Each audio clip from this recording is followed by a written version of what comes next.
right, so good evening, everyone, and welcome to tonight's public forum on the public hearing draft. So we are talking about the Land Development Code rewrite this evening. So this is just one of many public forums that we have had on the public hearing draft. And for those who have attended one or attended another, they're relatively the same in terms of what that material that's being covered is. The only difference is any additional discussion or questions as part of the overall presentation. And so again, we are here to talk about the Land Development Code, which has really been a kind of years-long process going back to 2017. So we've been working on this for a while. There have been previous engagement opportunities as we've gone through the process, but as we are kind of getting closer to the finish line with the adoption of the code, having some more engagement as we move along through this process. So I am Brian Crooks. I am the Interim Planning Services Director, or excuse me, Interim Planning Services Manager, and with me is Mr. Thomas DeLage, the Assistant Zoning Administrator. And so just having a preview of what all we're looking to discuss tonight. So really looking at the why for the Land Development Code rewrite. So what all are we looking to accomplish, but also what all, does that entail in terms of the overall rewrite process. So what some of those goals are, what we're looking to achieve, and then ultimately what we're looking to accomplish with the code rewrite as it is adopted and we move forward later on. And so one of the things that we're going to be really kind of touching on primarily this evening is going to be looking at the major differences between the old Land Development Code and the new code. So really kind of going article by article and touching on some of those big points and highlights. That's kind of a major deviation from the old code to the new code. And then from there, we're going to be looking at some of the other articles where we're just looking at things that what we're considering to be minor differences. So this just could be one or two things that have been added or some refinements were made, but it's generally very similar to the articles within the current code. And then ultimately ending the presentation with opportunity for comments and questions related to the Land Development Code and the public hearing draft. And so one thing with it is we are using Zoom, and so having the chat function within the Zoom meeting itself as the way to provide those comments and ask those questions. And those who have not been able to provide comments or questions in the chat box, you could also provide those comments and questions through the YouTube as well. So we will be checking both, but we're going to be looking at those at the end of the presentation. So as you have comments, as you have questions, feel free to put those in the chat box, but we will be getting to those once we finish the presentation and going through those one by one. All right. And so, as I mentioned, kind of the why are we undertaking the Land Development Code rewrite? And so ultimately what this looks like is really trying to meet the vision for growth and development within the county. So the current Land Development Code was adopted in 2005 and really has only seen some minor revisions since that time. So the current code is really outdated, about 15 years old, 16 years old from when it had that last major update. And so really the current code is outdated, does not allow for development that meshes with the county's vision for the future. So whether that is rural protections, development of suburban centers, or really just being easy to access and understand on an overall basis. And so really the Land Development Code is a tool for implementing the county's land use policies. And so it sets forth those regulations, really looking to set forth those regulations that are in line with best practices going forward. And so the document that we're talking about tonight is the public hearing draft. And so this really looks at a variety of changes from the consolidated draft, which was released last March of 2020. And so based on input and comments that had been received, what some of those changes look like within the public hearing draft. And that is available to access and review through a variety of ways, one of which is through the project website at weplantogether.org. It's also available for download and viewing at the county webpage, specifically the Community and Development Department's web page on the county website. There's also a hard copy that is available at the county administration building to view, as well as we have distributed copies to the various library branches. So if you aren't able to access it digitally or aren't able to come to the county administration building, we would encourage you to go to your most close library and you'd be able to access a hard copy there as well, if not utilizing those digital document at the library through their computers. And so this meeting that we're having tonight is just one of many opportunities that we have looked at as part of this rewrite process. And so this public forum that we're having now has been one of 4 where the others have been held at various times, all of which have been streamed and are available on the county YouTube page for access for additional review as well. And in addition to these meetings that we've been having, there's also the availability to schedule one-on-one meetings with staff to really ask questions, make comments, or get clarification on a variety of components related to the Land Development Code text. And so those can be made by reaching out to staff directly, so Mr. DeLage or myself, but also through the county's homepage using the scheduler application that is available there. So there is that opportunity for one-on-one, but within the constraints and confines of operating within the pandemic and COVID, trying to provide as many opportunities as we can within those constraints. And so again, kind of looking at what all we're trying to achieve in relation to the Land Development Code rewrite. And so really looking at 5 main objectives related to this process. And so one of which being user-friendliness related to the code. And really what this looks at is consolidating and reorganizing the Land Development Code structure, having a more graphically rich text where we include varieties of illustrations, diagrams, flowcharts, and tables that really graphically denote and illustrate a variety of concepts and elements from the Land Development Code. Also try to use more simplified, down-to-earth language, reducing a lot of times of what people will be referring to as that legalese. So where it is a little bit more generalized language that's more easy to understand. And then also looking at standardizing procedures and standardizing the procedures for applications and submittals. So where we have a more generalized process for all application types, but for that specific application, there may be some deviations that's kind of an additional step or what have you. But generally, here's the process that most of these things are going to follow overall. And then the big objective that we're looking at with the rewrite is implementing the policies of Plan Richland County, which is the 2015 comprehensive plan that we currently have adopted. And so related to it is going to be things like providing a greater range and type of housing choice than has historically been possible,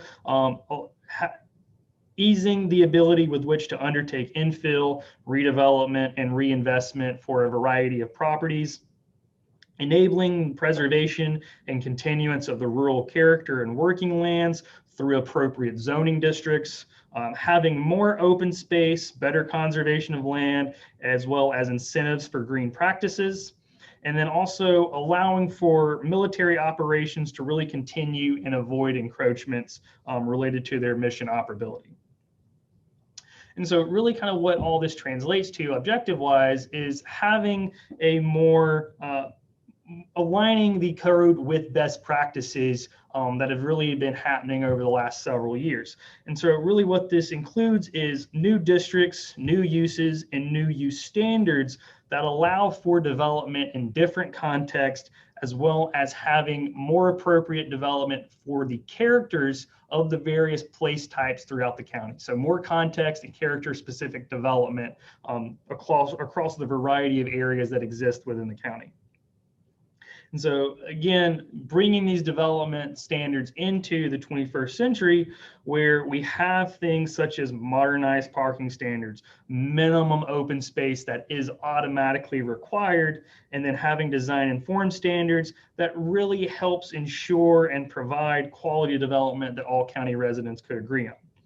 And then ultimately is kind of a final objective, having a code that really promotes and establishes more green development. So really having these practices that'll provide for a more sustainable development, leading to a more sustainable Richland County as a whole.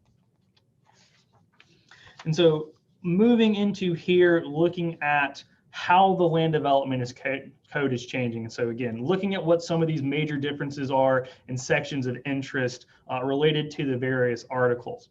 And so one thing that we as staff have been trying to be very clear on in terms of our language is how we're referencing the land development code rewrite, where it is not simply just making updates or revisions to the current code, but establishing an entirely new land development code than what we currently have. And so again, not referencing it as just updates or revisions, but thinking about the rewrite, establishing something entirely new from what we currently have. So going into a variety of articles here.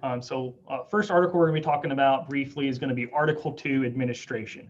And so one thing here that is a major difference is really having a more approachable, easier to understand, and graphic heavy article. And so really the major change here provides for a standard set of review procedures across all applications. So where we're specifying where some exceptions may be or additional processes are required, that really has a much more user-friendly and easier to understand process overall than the current code has. And so another element here is going to be the overall look, feel, and approachability of the code itself.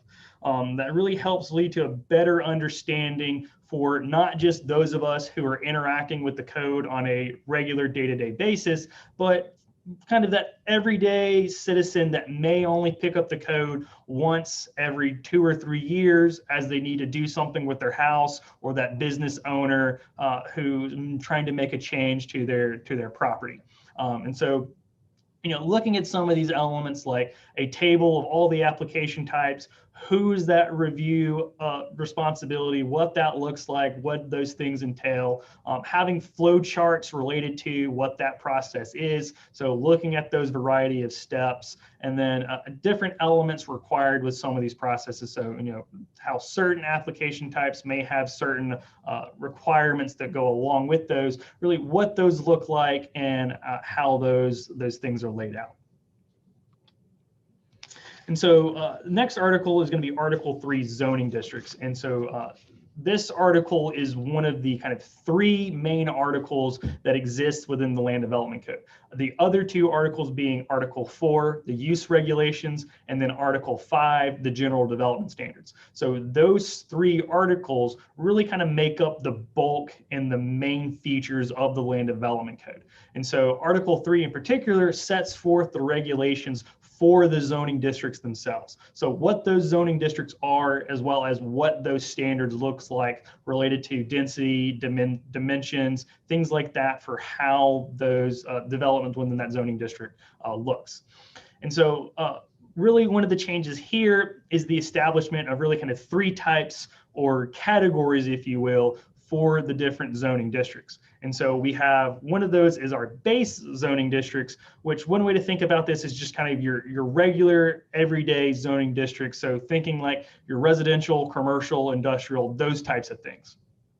And then another category is going to be a planned development district, which here it's really to allow for greater flexibility and then uses in return for more innovative design and an overall quality plan. And so really looking at going above and beyond what could be achieved within the base zoning districts. And then our third type is an overlay district. And really, it, as the name implies, it overlays on top of the base or planned development districts, where it looks to either add standards to or take away standards from those underlying districts. So really looking to further restrict or incentivize certain types of developments or elements found within the various zoning districts. And so another major change within the land development code is going to be the overall layout for the zoning districts themselves. And so this is really kind of one of the biggest changes within the zoning districts is how this looks and feels. And so really providing examples, diagrams, but also specifically demonstrating within that layout how the standards would apply on sites. So we have conceptual images. We have a tabular format for how those dimensional standards are, but then also how they're graphically represented on a site. So, you know, we have kind of that three-dimensional aspect in terms of knowing what that standard is, how we would be looking at that standard on a site itself. And then also consolidating all the references to any other standards relating to uses or the general development standards found under Article 5. And so really the key item here is that user friendliness for a citizen who just picks up the code. You know, it easily demonstrates what that information is and where to find those relevant standards for the zoning district. And so keeping in mind what the proposed code has in terms of that layout to what is currently within the land development code. It's basically just this blob of text, and really that's about it. So it's, you know, just this text where it kind of describes a lot of the different elements, don't really have any visuals that go along with it or coincide with it. And then you have kind of references to what some of those other standards may look like. That's kind of found throughout the code versus being within kind of one centralized location with it. So what are some of these other major changes related to the zoning districts? So as part of the land development code rewrite, we've really kind of been looking at a variety of things. So we've been refining, consolidating, and deleting zoning districts as it relates to this rewrite. And so one of the biggest changes includes a switch to a density-based zoning. And so what this does is it removes the minimum lot size standard, but retains other standards in its place, such as setbacks and things of that nature. And so what this allows for is a more true density approach as it relates to the flexibility and lot design related to an overall development. So the key piece is really having that flexibility with how the lots are designed and how you can go about really placing lots throughout a site. And then so some of the other refinements include having greater variability across districts. And really what this entails is having more context and character specific development across the zoning districts themselves. So where we do have a greater gradation in terms of densities and how development can be looked and how development feels, overall as a whole versus where we kind of have a one size fits all approach related to the development, where we kind of got suburban and then we've got suburban light. So having that greater variability where we get more appropriate context, more appropriate character in terms of the allowability of the developments, whether that's the density, but also how those uses may be applied within those districts as a whole. And then so, as I mentioned, looking at consolidation for certain districts. And really what that looks at is where we have similar districts that currently exist within our old code, how can we take some of the best components of those and combine them together? Where really under the old code, they were functioning in the kind of the same exact way, doing the very similar things. And it's really kind of ineffective in terms of how they were being applied because they were really competing against one another. And so combining those together where we have a better district going forward. So looking at things like the open space district, which is really a consolidation of the PR and TROS zoning districts under the current code. Similarly, looking at the water resources overlay, which is a new overlay district that is a consolidation of the conservation and environmental protection overlays within the current code. So taking a lot of those features that are in there that do a similar job, having them combined together into these new districts as a whole. So similarly, we're looking at deleting a variety of districts. So important to note here is going to be deletion of the rural or RU district. And so really with a lot of these, we're deleting them because they're not properly functioning as they are intended. They don't have the applicability that we are really looking for, or for a variety of other reasons, really having that limited use applicability are not achieving that stated purpose, or could just be better served by another district as a whole. And so, as I mentioned, the RU is going to be an important one to keep in mind as it's being deleted, but we're not doing away with rural areas. It's just going to be that we're going to have more appropriate zoning districts in its place. And so instead of having the RU that is really a misnomer, because on one extreme you can do a 500-acre pig farm, and then on the other you can do this regular kind of standard suburban residential subdivision, we're going to have greater variation, more contextually appropriate districts that would meet those character areas that the rural areas really need versus what the rural currently allows for, where it's not really meeting that functionality or intent of what it's looking to achieve. Same way with the manufactured home district, that's one that we are deleting, but how do we handle how some of those things are currently set up or existed? Where that intent for the MH district currently is really for mobile home parks and manufactured housing. And so just incorporating those specific uses within other zoning districts and applying specific standards within those to ensure that compatibility and functionality. And so a variety of reasons looking at some of these other districts, but ultimately within the Land Development Code, having 28 districts overall, which is a relatively similar number to what we have within our current code. And so kind of staying similar amount at 28 there. And so here we just wanted to take a minute and look at what we're calling equivalencies, or another way to think about it is a translation. And so really what we're looking at here is how the old code is equated to the new code. And so really looking at things like character and context and how some of that development could be occurring from those districts. And so taking a look at a variety of these districts. So again, keeping in mind that RU that we're deleting, what are some of these districts that equate to it? And so some of those include the AG agricultural district, as well as the new homestead HM district, or the RT residential transition, where in terms of what the RU was previously trying to achieve, those new districts have a similar context, have a similar character, but also have a more appropriate purpose and intent behind them that really meets that rural character.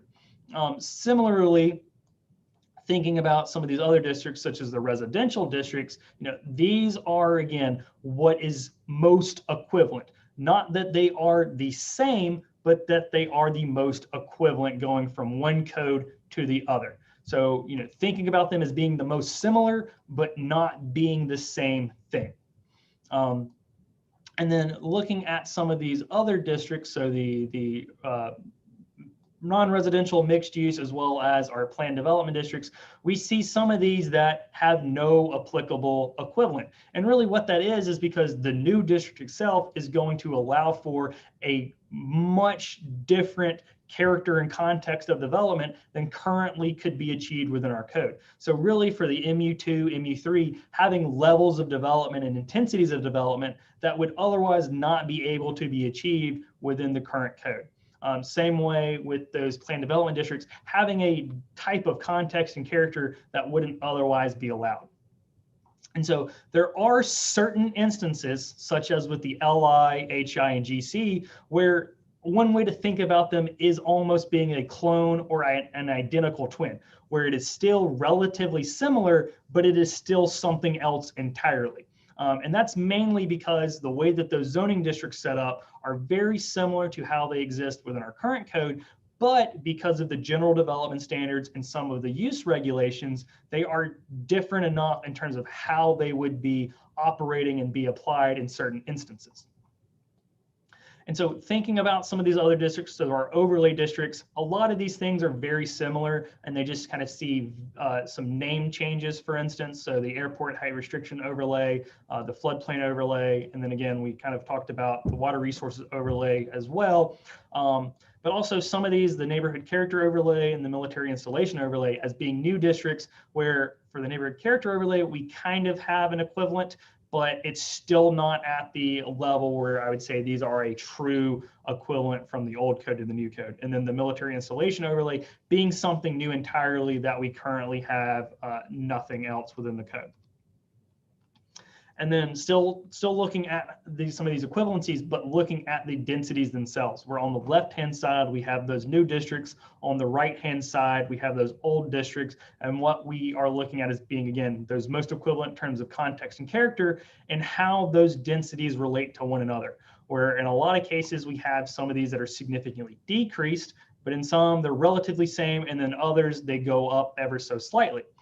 And so these are things that are still obviously subject to change based on council approval, but they're, how some of these things look equivalency wise. Well, when we're thinking about the AG Homestead RT, where we said they were the most equivalent to the RU, but in terms of density, still more appropriate character, more appropriate context, but then the R1 is more equivalent density wise to that RU and how that development would have been. Again, thinking about the RU in terms of how that development works on a spectrum, R1 is very similar to that suburban type of development for RU.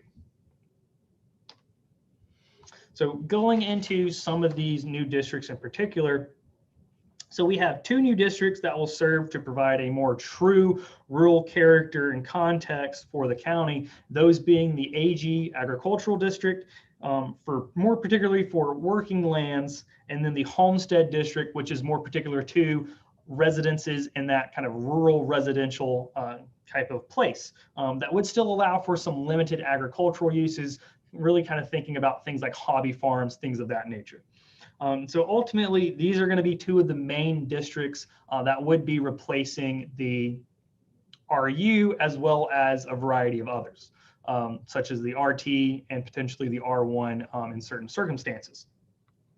And so really, again, having a more true, appropriate district for these rural areas in a variety of ways and a variety of contexts of what they're looking to achieve.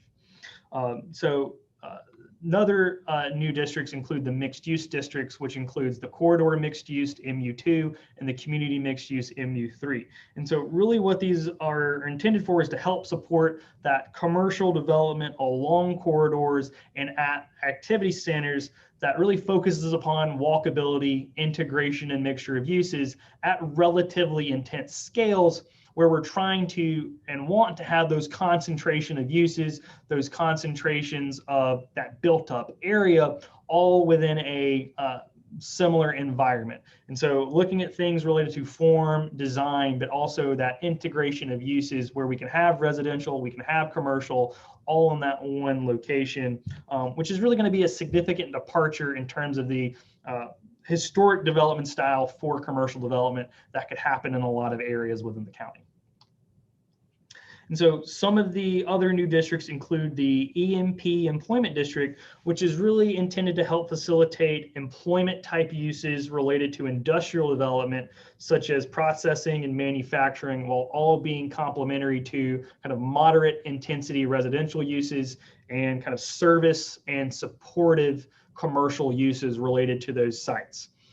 So really kind of thinking about how we can have complementary uses related to these in employment areas where you can still have housing, you still have commercial, that is still really helps to facilitate that economic development on a broader scale.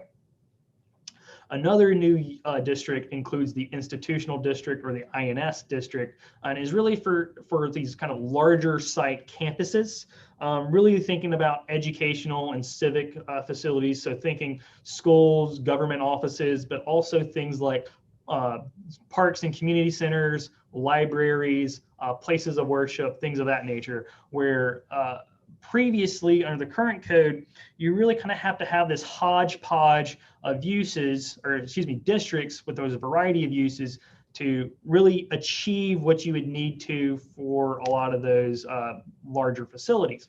And so really what this looks at having is it allows for those broader uses, but in this more so contiguous area where you have compatibility within, but also compatibility with that external area adjacent to any development related to the INS district.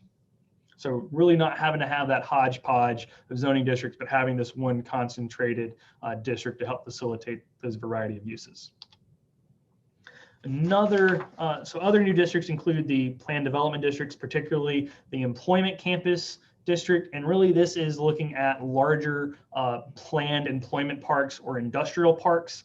And one way to think about this is really having that need for a mixture of uses all in one location. And really this is going to help facilitate development similar to that kind of company town style of development where you have your job centers and then you have that housing, you have that commercial, all related to one single development that really meets those overall needs of that kind of single employer or a variety of employers all together at that location.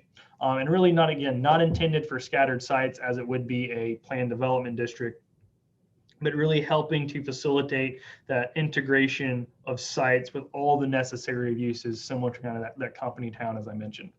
And then our other new planned development district is the traditional neighborhood design planned development district. And really what this looks at is having human scaled walkable neighborhoods. And so really helping to provide kind of complete communities where we have a mixture of housing types, we have a mixture of uses. So thinking about residential, commercial, institutional, et cetera, where you can really meet all of your everyday needs in this kind of walkable area with a variety of open space and kind of this kind of town center feel all within that same development. So looking at some other new districts includes two of our new overlay districts. So the neighborhood character overlay and the military installation overlay.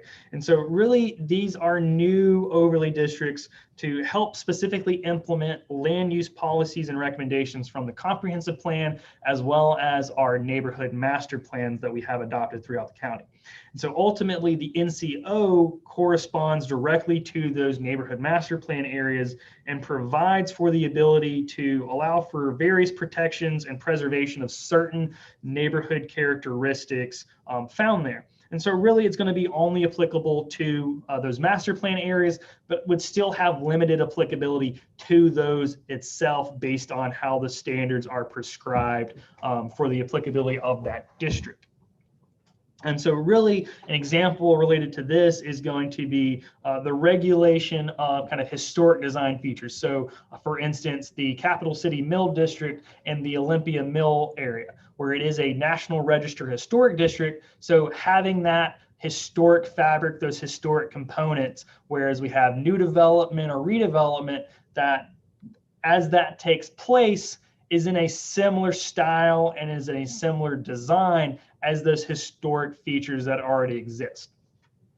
And so that other new overlay district is the military installation overlay district, and that is specific to the various military bases found throughout the county. So Fort Jackson, McGrady Training Center, and then McIntyre Air National Guard Base. And so with it, it's really looking at establishing protections and standards for those installations, looking at things like avoiding or mitigating aircraft obstructions, noise impacts, and land use incompatibilities. And so it's really looking to address a variety of concerns about how can the base continue its operability, its viability into the future. And so where it's not being encroached upon or impacted by future development, but also how do we look at the way that the base impacts that surrounding development also. So really looking at how everyone is being a good neighbor in terms of the viability and operation of each. And so with that, I'm going to hand it over to Mr. DeLage, who's going to walk us through Article 5 and what some of these major changes to the general development standards are. Thank you, Mr. Crooks. So While Mr. Crooks was talking about your zoning districts, which you can think of as kind of your permissions as to what is allowed within that zoning district, the general development standards are kind of how you build it, so and how you go about building it. Our current code kind of has them scattered throughout, whereas this consolidates them into 14 sections. You can kind of think of those that are in the dark red as the sections that receive the most changes, the most updating. And then that light blue, it has seen some modifications. And then the darker blue, and just some minor refinements. Next slide, please. So for mobility and connectivity, this is a new section that has been added. So the idea is that there are now new thresholds for access, so requiring to actually have access for a development onto a public road or right of way. Those new thresholds include for secondary and then third access point requirements. Also planning for future development. So meaning that if you've got an undeveloped site or another site that's currently undergoing construction, that you look at tying into it again to kind of reduce some of those vehicle trips out onto the major roads. There's also the new connectivity index, which can be seen in the top right figure. And the idea behind that is that there's developing or planning for an internal road network. There are specific calculations with links and nodes, and that's basically that there's a particular threshold you have to meet. And the idea is to kind of discourage very, very, very long cul-de-sacs. Also providing, again, cross access between commercial developments, again, trying to get some of that traffic off the road. If you want to go to the store next door, that you can essentially access that without getting out into a major roadway. And then also some of those pedestrian connections. So kind of in the figure in the right bottom, you see where there's a sidewalk that is provided from an internal sidewalk for a residential subdivision, but also connecting it out to an external sidewalk. Again, the idea being that you've got access from multiple points to this and multiple access points for mobility within a residential subdivision. Next slide. So the off-street parking and then loading standards have been substantially updated. As new studies have come out since our code has been adopted, there's been refinements. There's been new uses that have been created that weren't even thought of back in 2005. So we updated those standards. Also included more information within the code about pervious materials as an alternative to impervious materials for parking. We've simplified the mitigation for mid and max range. So currently our parking code has a minimum, a mid, and a max. You start to get into those mitigation efforts for, basically water quality treatment for that runoff once you get in the mid and the max. Again, the idea being that the more impervious surface that you have, you need to provide some extra precautions to help treat that stormwater. In some cases, we've looked at removing minimum parking standards where it makes sense. That way it is not over parking a site. Also new maximums as well in certain districts. So just again to reflect updated data. There's also the new mixed use calculation. So now the code has a one size fit all parking calculation for multi-tenant developments. So in this case now, so if you've got your barbershop, you've got your restaurant, and then you got your office, but the restaurant doesn't open up until dinner for dinner service, then you're able to take those individual uses and then use that to come up with a more accurate number that will reflect your parking needs.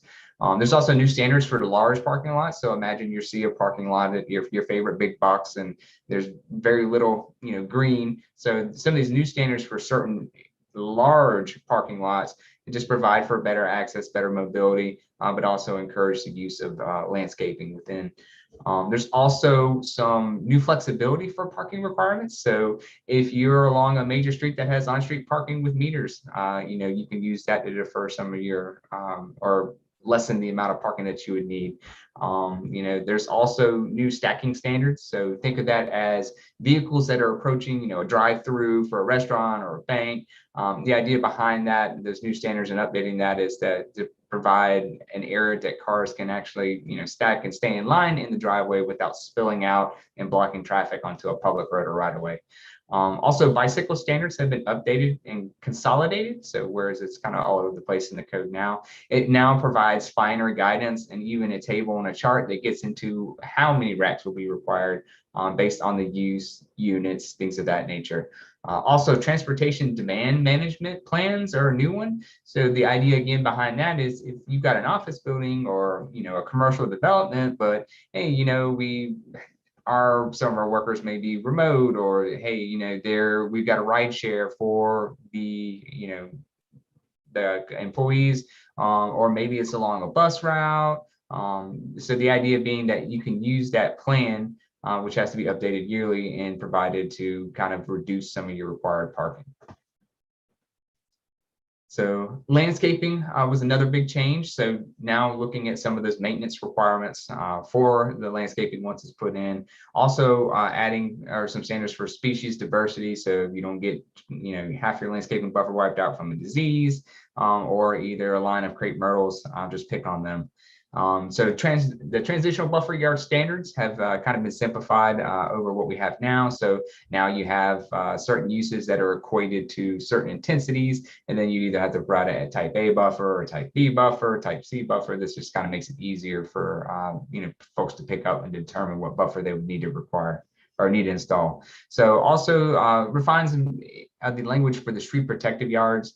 Also for those parking lot landscaping standards again, and then also some new requirements as far as for some plantings. So if you see in the bottom in that picture there, you'll see plantings that are along the base of the building. And again, that's just to provide for a little bit more enhanced screening from these developments from either parking lots or right of ways. Also strengthen the tree protection standards, so broadening out beyond grand trees at a certain diameter, so looking at other species that may be beneficial to either one, try to leave in place, or to mitigate if it has to be removed. Next slide. Thank you. All right, then the open space set aside. So that's a new requirement. A lot of development that's taking place now is utilizing our open space code. So the decision was made to incorporate it across the board in developments. So there's now new minimum mandatory open space standards. That's kind of related to the design and configuration, and then also prioritization of which features should be included within those open space. We also touch on the requirements for maintenance and ownership. Idea being that, as part of that, that should be part of your POA or your HOA, or if it's a commercial development, up to that particular owner to maintain that. So you don't have, basically a required buffer and it's not being maintained. And then the standards for natural features have kind of been included. There's a graphic there below looking at kind of your natural sites, recreational areas, and kind of defines what each of those are within that graphic. Next slide. And then the cluster development. So as part of some of those AG districts and HM districts, so that where you have very large acreage intended for the very rural parts of the county with large tracts, the idea being is that if you were to want to develop them residentially, there's some provisions that you'd have to do, but also some flexibility that should reduce costs. So idea being, if you got a 100-acre tract and it's an AG district, kind of out in the middle of nowhere, that you could put potentially residential homes on it and cluster them. So what that would do is you would also have a buffer in the front to help screen those, so you're not riding down a rural road in the middle of nowhere and all of a sudden you come up and there's just a group of homes just right there that you can see. So the idea being that installing a buffer, and then you would have the homes that would be able to cluster, the remainder is left undeveloped. So, and then you also have less infrastructure costs from having to do a major road built to county standards and going through a very rural piece of land. Next slide. So design and form standards are being required in the mixed use district. And again, this is to make sure that any development contributes to the livability and then that sustainability of any kind of adjacent developments. The idea being that it provides certain standards for orientation, height, building space, roofs, pitches and angles. And the idea again being that these are intended to go along major road corridors, potentially even next to adjacent neighborhoods that are existing. Next slide. So the neighborhood compatibility standards, this is kind of similar to that design and form standards. The idea, again, being to protect the existing residential development that's in an area. I've been using Decker as an example when talking with folks. So you've got, if you're familiar with Decker, you've got commercial all along the corridor, but generally you get to a certain section and immediately off it, right behind it is residential. So as a part of that, you could potentially go in and develop or redevelop, commercial use adjacent to a residential.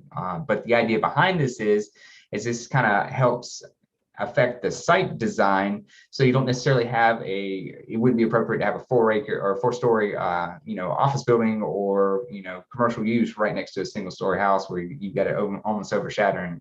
So also getting into some of the uses, it also has standards for things like if you had outdoor dining areas or outdoor music, kind of where that needs to be situated on the site, hours of operation and stuff like that.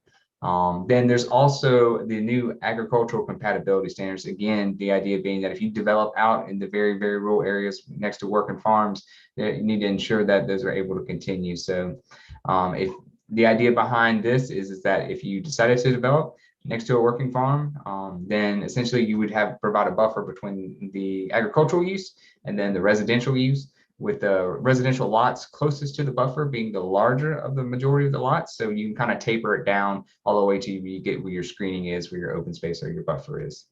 Next slide. So this is new one. This is actually kind of getting into almost the building side of things.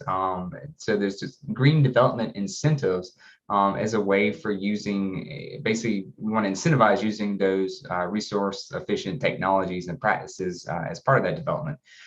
So, there's two different categories of essentially that you can kind of choose from. And the idea is that it's an a la carte kind of menu. You can go in and pick certain ones. And for certain incentives like reduction in lot size or setbacks, or residential density increase, or an increase in building height, you've got to go through and pick out certain things. And so essentially you may be able to use, if it meets the res check, you can do the mini split units rather than having a big large central HVAC, or you could do something like recycle gray water for irrigation or something else like that. But it is a wide variety of options, being chip certified, LEED certified, that kind of thing. And again, it's just an encouragement to be able to take advantage of some of those incentives, but also to encourage those green resource efficient practices and technologies. Next slide.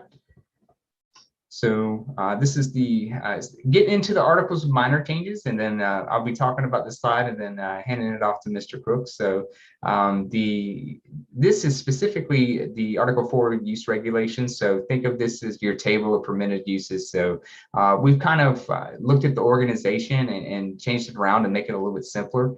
Kind of think of it as, so in this particular example, you've got your classification category type. So you've got your agricultural is your classification, and then your category, you get down there and stuff like poultry farms, agrotourism, and agricultural. And then the like agricultural and forestry is that other type. So, but this chart actually has, if it's got a P, it's permitted. If it's an SR, it's got special requirements. If it's an SC, it's a special exception. It's got to go before the Board of Zoning Appeals. We've looked at some of the uses in there. We've taken some uses out that just aren't around anymore or didn't make sense and combined them with other ones. Or we've revised some of those standards for new and older uses that were listed in our code. So one of those older ones I'll list to talk about is like videotape, disc, and rental stores. Don't see a whole lot of those anymore, unfortunately. So then we also decided that to remove the reference from the NAICS. So our current code references the 2002 NAICS. There's been numerous updates since then, which means that to utilize one of those codes for those definitions, you'd have to do a text amendment to do that. So rather, we've taken those definitions and those for those use categories and actually put them in the code. So you're not having to now go to another document to look for those particular definitions. And then with that, I'll hand it off to Mr. Brooks. All right, thanks, Tommy. So looking at some of these other articles with minor changes, and so Article 6 is the land development subdivision standards. And so two kind of new elements here that we're kind of calling these minor changes, one of which includes a reference for compliance with the land development manual. And so that's a separate document that will exist, and really it deals with the ongoing development of a site. And so really related to things like stormwater management and site grading, things of that nature as part of that kind of ongoing development of a site, as well as some things related to subdivisions such as kind of road standards, things of that nature. And so another element is the required block sizes are reduced in size in terms of their minimums and maximums. So reducing those two numbers where we're not having these larger super blocks, but having smaller, more manageable blocks as part of subdivisions themselves. And then another article that we see with some minor changes is Article 7, nonconformities. And so really the big thing here is it centralizes all of the language related to nonconformities into one single article, where currently within our code, nonconformities has a specific section, but there's other elements related to nonconformities that's kind of found throughout the code. So for instance, nonconformities related to signs is found in the sign section. And so really looking at having all of that in this one single article, so you know in regards to nonconformities and what all those entail, all of that information is in this one section. So you know nonconformity related to a use, a structure, or this other element, it's all going to be here in the nonconformities article. Another new element within the nonconformities article is going to be allowing for greater flexibility in bringing parking and landscaping into compliance related to a change of use or a redevelopment. And so really kind of what that looks at is where you're going from, say, one business to another, and because of that change in use, it requires you to either add more landscaping or add more parking or what have you. And so really in order to allow for that to happen in a certain way, it allows for some of that flexibility based on what is being done related to that site for that change of use. And so really ensuring that compliance, but where it may be overburdensome to come into to meet all of those full requirements, where we have some of that flexibility relating to those nonconformities and how those deal with compliance and bringing those into conformity.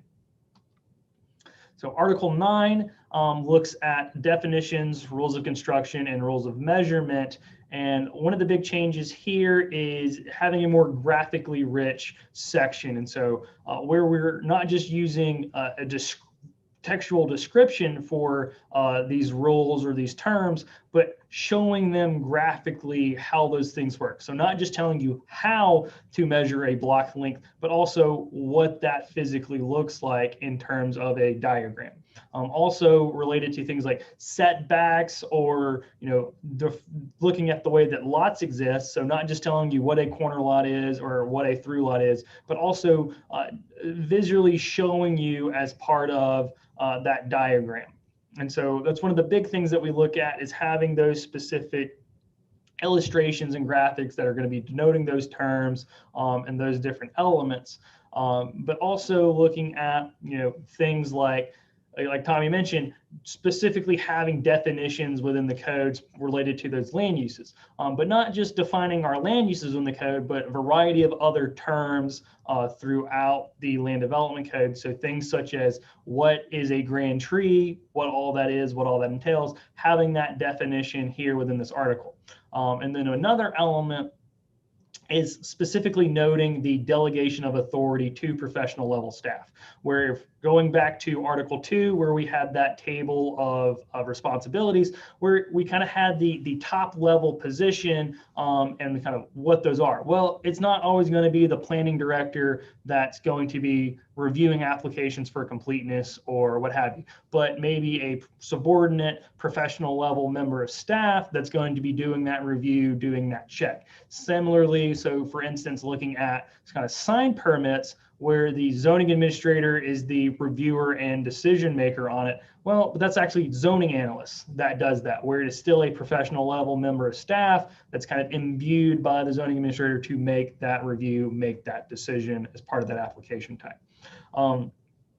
And so kind of two of the other articles that we're not really looking at because there's not some major changes includes Article 1, which is basically just kind of general provisions, so some standard stuff that you have to have as part of the Land Development Code. And then Article 8, which deals with enforcement of the code itself, where those things aren't really changing too much from what is existed with our current code. And so with that, that's kind of all the information that we were presenting this evening. So trying to hit some of those major points, some of those big ideas that trying to get across. And so, you know, see that we've been having some comments throughout, but if you have additional ones, you can go ahead and be submitting those now. And then those who are maybe watching this online, we're not able to attend live, you know, you can still submit questions, comments through a variety of other ways. So one of which is going to be directly at the project website, where you can submit comments through a comment portal. Otherwise, you can email comments or questions to Mr. DeLage or myself at our emails listed here. And then again, just finding general information, you can email us, you can call us, or you can visit the county's website or the project website as well. And so with that, we will take a look at some of these questions and some of these comments and go through those here. So, all right, let's see here. So I think we've got some other just kind of general stuff that Tommy had replied back to. All right, so right now our council rep has shown us an imaginary line for where the county envisions more dense development and where rural begins to try to encourage infill. How do you envision sewer extension agreements working with the new rural zoning classifications and for R1? Tommy, I'll let you address that first. So, well, I would say that, you know, at least in this instance, being that I believe that area would fall under Richland County Utilities without having my sewer service map around me, that would really be a conversation between, you know, the developer and the utilities department. You know, they're looking for a couple of things. So if they're going to extend it, do they have the capacity? And then also who's paying for it? That's really going to be the key. Now, generally from kind of that particular area, I'll pick on, you know, with that kind of line at Old Tamar Road, you know, essentially the future land use map is another driver of what recommendations at least county staff would have, you know, as far as for whether it be north or south of that, because that's kind of the arbitrary line that's been set forth in on the land use map. Ideally, you would want to see, based on those classifications, infill going, you know, further south of there, because the lines are ran up to that point. Now I don't know if necessarily, you know, utilities, what their plans for expansions are or how that would work, but typically, you know, we don't really get into the extension agreements that, you know, it's handled by the utility itself. Yeah, so what Tommy said, I think that's only thing that I would really add. So related to that, encourage infill. So I think that's also in part going to be a mapping question. So how that map may look at related to some of those areas south of that area, looking at more, you know, more suburban specific, some more intense areas for development, where some of those gaps exist, and so where that development would be appropriate in terms of context, in terms of character for what is there now and how that development pattern has been occurring. And so related to that encouraging infill, that's really kind of looking at some of that mapping related to how some of that may change from one district to another as part of the remapping process. And so the next comment question, so the RU zoning, 1 house per 3/4 acres allows for modifications if there are a certain amount of committed open space as is currently used. I oppose it because it defeats the purpose of the rural designation. Open space can be in the back of the property where it's unseen, and the area in the front along the street is developed very densely, and the minimum lot size of 3/4 of an acre is thrown out the window.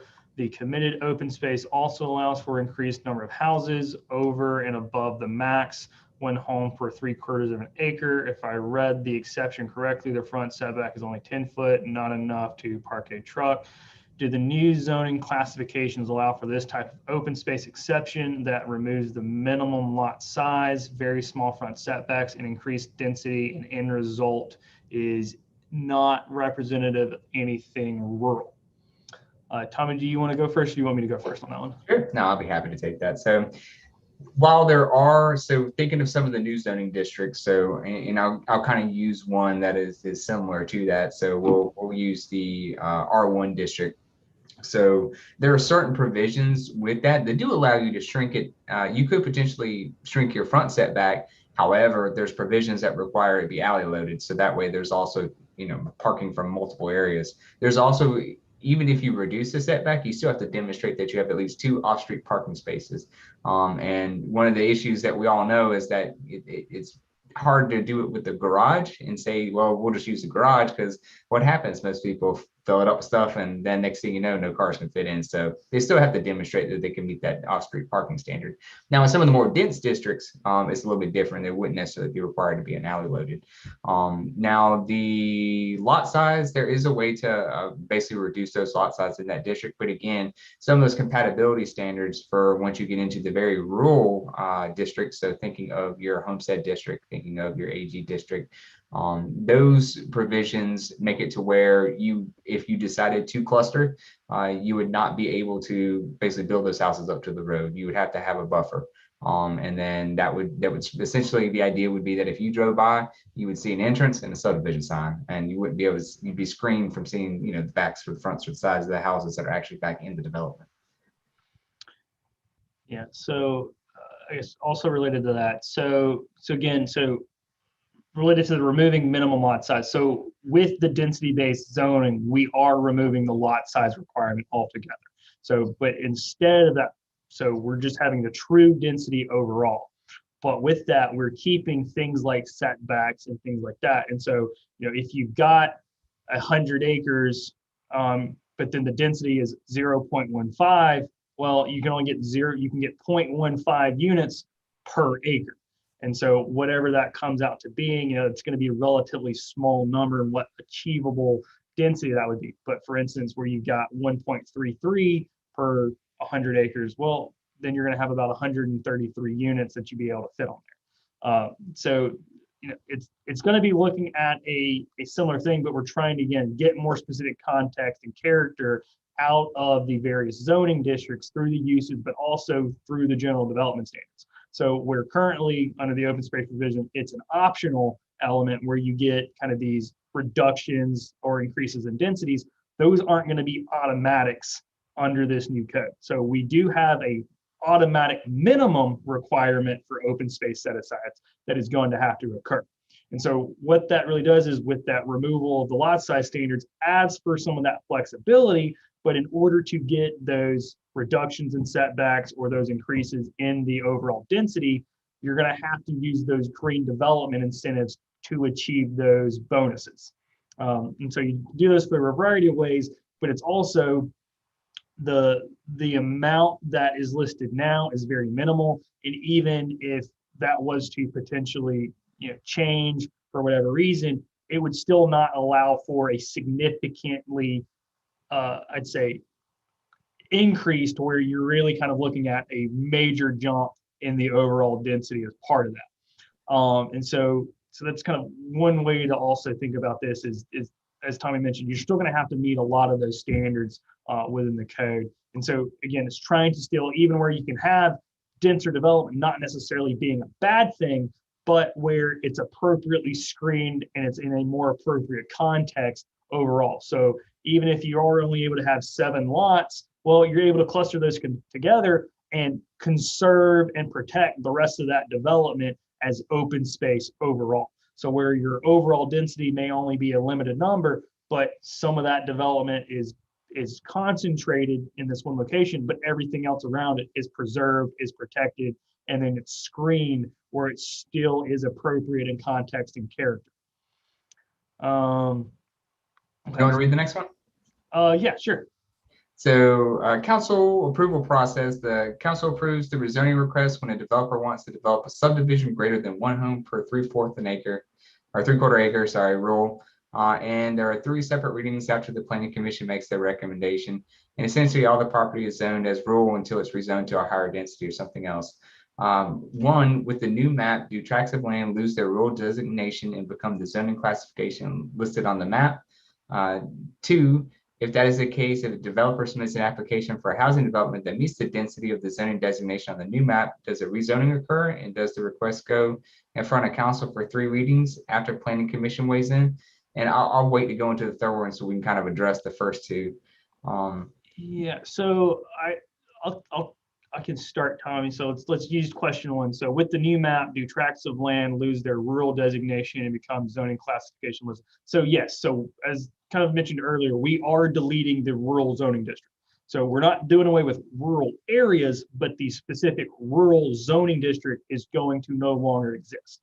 So where that is deleted, it needs to be replaced with something else. So as part of that mapping process, we're looking at how do we then take those properties that are zoned rural, and then how do we map them as something appropriate, whether that is AG, whether that's homestead, whether that's residential transition, or is that something else entirely? Because again, the way that the rural district functions is not appropriate, and it's not really achieving what it's supposed to be achieving. And so where we are deleting these districts, we have to replace them with something else specifically on that map. So those that are zoned rural are no longer going to be zoned as that rural zoning district. They still may be rural areas, yes, but that zoning classification for that will be something else. So whether that is, again, AG, homestead, residential transition district, or something else entirely, depending on where it is and the context and character of that area. And then so the second question was, if that is the case, if a developer submits an application for a housing development that meets the density of the zoning designation on the new map, does a rezoning occur, and does the request go in front of county council for 3 readings after the planning commission weighs in? So can I make this larger? So based on that, it sounds like, so during the remapping process, if a property, and I should probably get into the fact that we have certain rules in the remapping. So one of those and principles that are followed, one is not to create nonconformities. Two is to find zoning districts of similar character. So you're not gonna, in very, very rare cases, you might find like an RU in the middle of Shop Road that's, half an acre, that's a nonconforming lot. It's probably not appropriate to be rural. So that one might be zoned to something that's appropriate around it, but you're not going to take a rural piece of property out near, I'm trying to think of a good example. We'll use the Broad River way past, any other developments, and all of a sudden upzone it to an R1 or R2, that if it's, 80, 90 acres. So there's certain equivalencies that will take place during that. Now, if the new map is adopted and say it's currently RU based on the acreage, and then, but really it's not a substantial tract, so it goes to R1. Technically, if they submit something that's under that R1, they could be developed under those regulations. But again, the idea is not necessarily to upzone rural property, it's to map it appropriate with one of the 3 replacement truly rural districts that allow for a gradation. Again, getting back to that kind of thing, right now in RU, you can develop a subdivision with 3/4 acre lots, or use the open space code and develop it with smaller lot standards and get a bonus density for within there as it is, or you can have a farm that is hundreds of acres. So that district is encompassing way too much and doesn't really provide any protection to whether it's working farms or whether it's those smaller lots that are kind of more in the transitional areas of the county.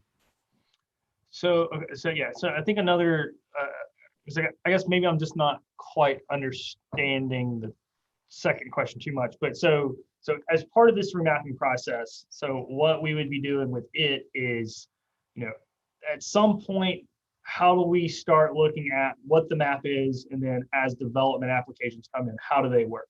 And so it would just be one of those things where, when was that application submitted, and where were we within that remapping process? And so at some point, there's transitional provisions within Article 1 would kick into play. And so that that development that's coming in that may be using the open space code, what have you, it may just carry forward and be mapped as AG, be mapped as homestead, but would be a nonconformity because of the timing of when it occurred.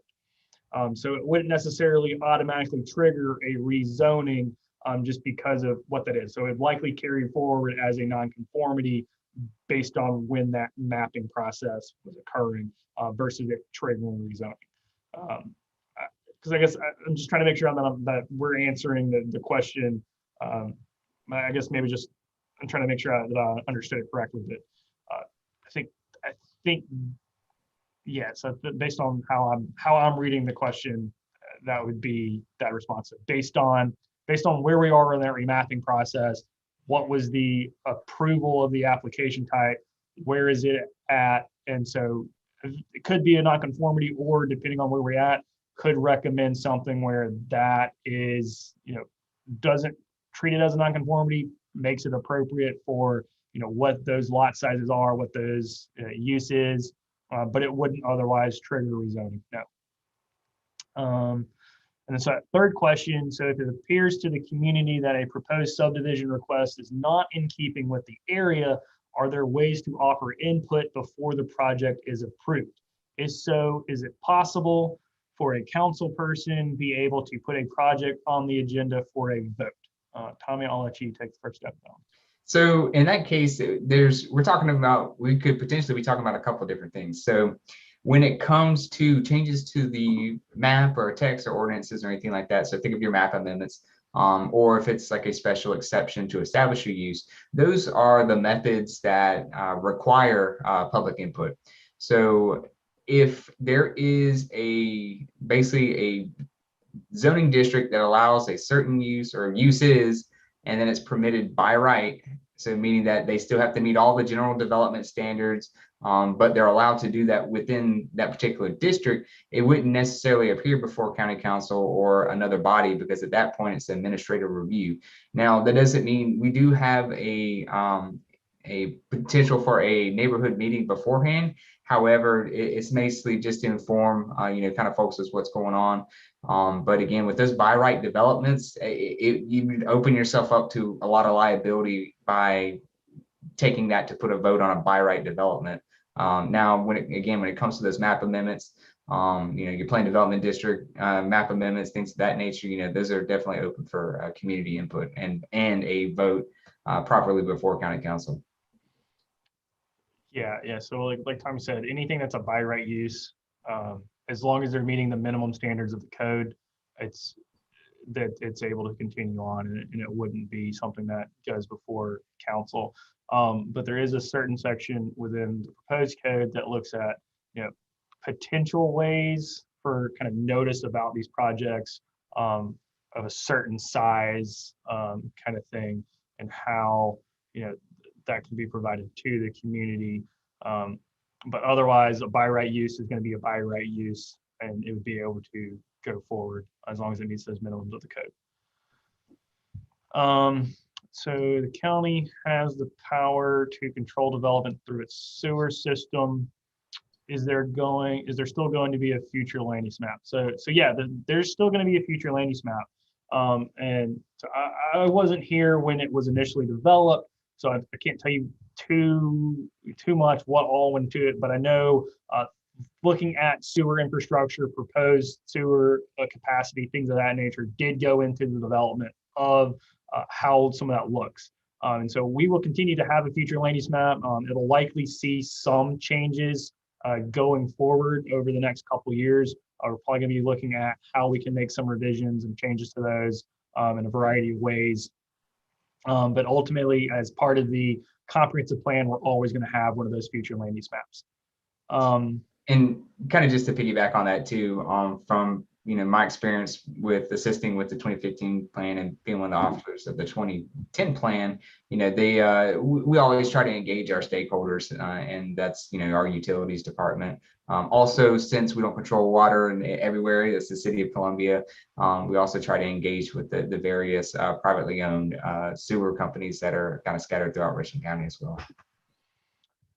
So what is the definition of open space, and does it include land that could not be developed anyway? So let me see how we have that specifically defined within. The long and short is yes, but depending on what that is. So the idea is to target some of the sensitive natural features. So thinking of your wetlands and your floodplains. However, there are if you're trying to use it as part of any kind of incentives, there's requirements attached to that as to what you can use it for, what it counts for, what percentage. But ideally, that those would be the places that you would want to, which you could develop in floodplain, that or wetlands. It's a rigorous process, but you could do it. But the open space set aside minimums are stating that those are priority areas for conservation, in addition to other areas, and again, getting into those recreational spaces, retention detention ponds designed as amenity centers. And that recreation could be a wide variety of things, whether it be active or passive. Yeah, so within the code, we specifically define open space as land areas that are not occupied by buildings, structures, impermeable areas, streets, alleys, or required buffer transition and street protected yards. But as Tommy mentioned, it does include a variety of things that constrained space, unconstrained space, so a variety of different elements that can be included within those open space set asides. So can you revisit the draft map and protect the headwaters of the watery creek with a less dense classification such as Homestead or AG like it is downstream, since not only is that how the area is currently developed, but it would protect the environment and because it flows to the Broad River, protect drinking water. I think it's a fair question to ask, but if I recall correctly, I think some of that may as part of the water resources overlay may already kind of be mapped presently. So whether that's the conservation overlay, or I think some of that may actually be mapped as part of the conservation overlay currently. And so really kind of our intention or recommendation as it relates to some of those overlay districts and how they're mapped would be to carry forward where even where we had consolidation. So for instance, the water resources overlay, where those are mapped currently would carry forward as that water resources overlay. So where we had conservation overlay or the environmental protection overlay, where those are mapped currently, carry those forward. And I was thinking the Watery Creek was one of those areas that had that conservation overlay mapped to it. But I'm not sure off the top of my head. But I think that's something that we can definitely take a look at as part of how some of those is.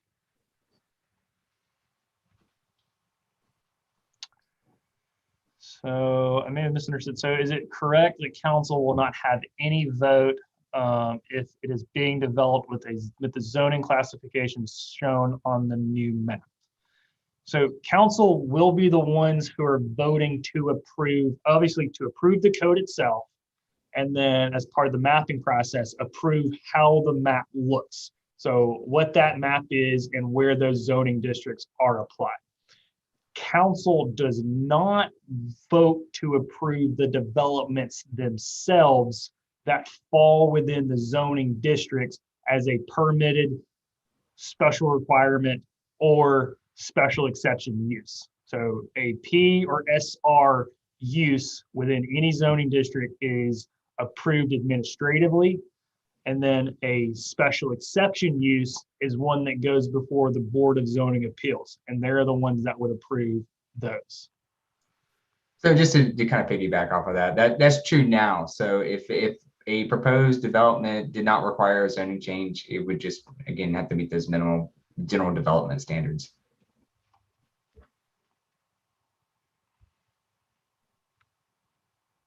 And that's using the current zoning that's out there now.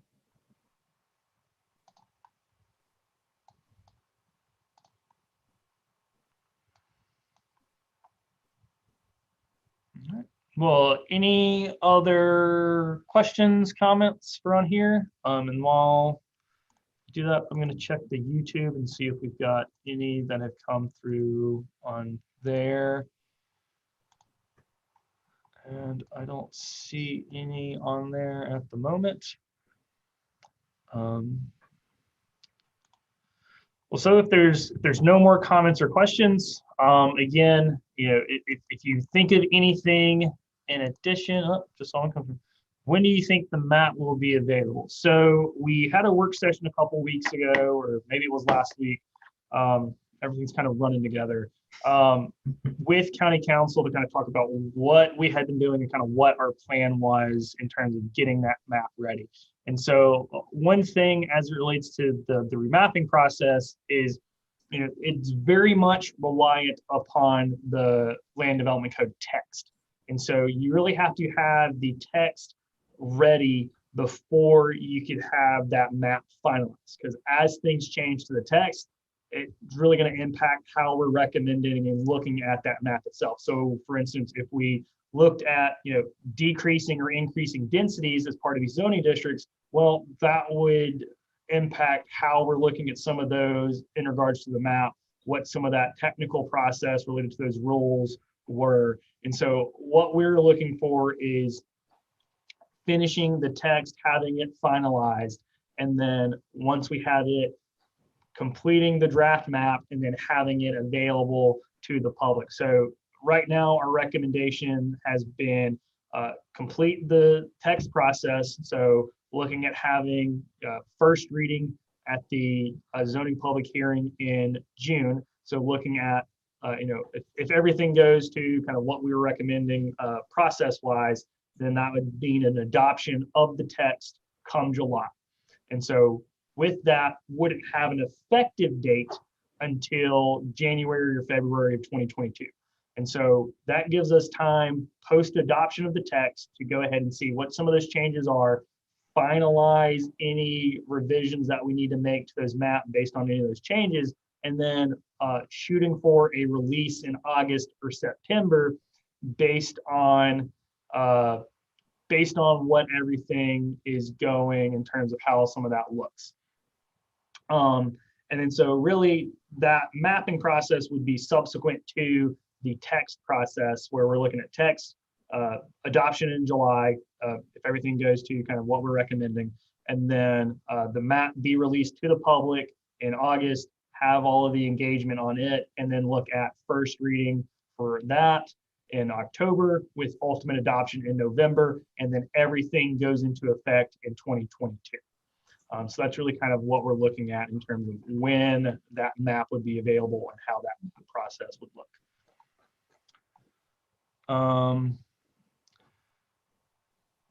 So yeah, I can do that. So if there's no more comments or questions, we appreciate everyone's time this evening and for watching this and joining us. And again, if you have further comments, questions, feel free to reach out to Tommy or myself by email, or schedule an appointment to come talk with us one-on-one. Whatever works for you. But with that, we appreciate everyone's time this evening, and we hope everyone has a great rest of their evening. Thank you. Okay.